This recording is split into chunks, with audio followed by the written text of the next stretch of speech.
YouGov. Come on. Come on. So explain here, because you got two different results. Well, that other poll, and I don't want to attack it. I don't use YouGov polling. Okay. It's online polling. Right. The AP National Opinion Research Center polling is primo. Yep. We like that.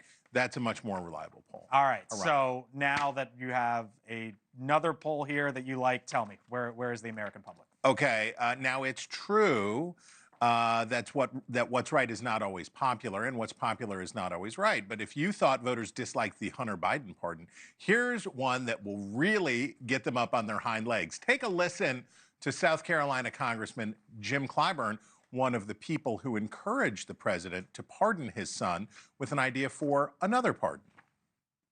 I think we need to clear the air in this country. If we spend all of our time going forward pursuing Trump, or Trump pursuing Liz Cheney, Jack Smith, Dr. Fauci, that is what we need to get off the table. So we don't need a poll to tell us that many Democrats would dislike the idea of pardoning Donald Trump for his efforts to subvert the 2020 election, his part in encouraging the rioters of January 6th, and filching classified documents.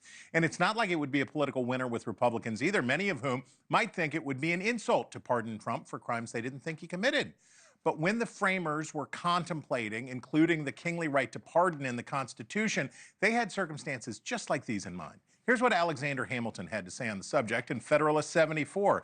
A well-timed offer of pardon to the insurgents or rebels may restore the tranquility of the Commonwealth. In fact, that was the purpose of the very first presidential pardon 7 years after the Constitution was ratified, when George Washington pardoned the ringleaders from the Whiskey Rebellion. That was a tax revolt that convulsed western Pennsylvania and what is now West by God, Virginia, in the early days of the Republic.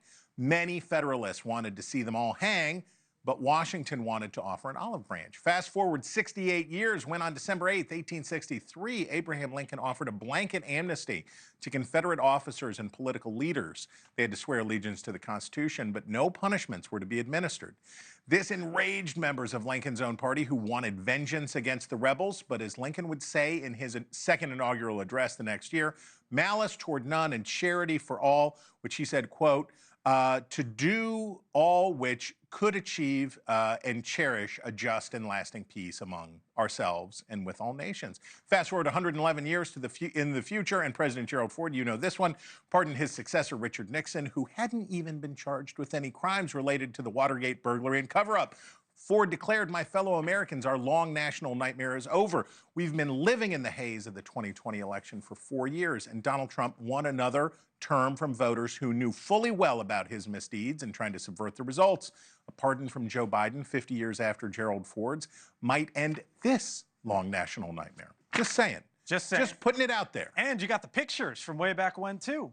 We've got the Caleb Parker. He drew those himself. The research team. It's right. He drew those all himself. Stirewalt breaks it down. Great stuff. Thank you, sir.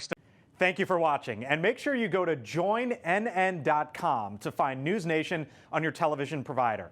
And don't forget to click the red subscribe button below to get more of NewsNation's fact-driven, unbiased coverage.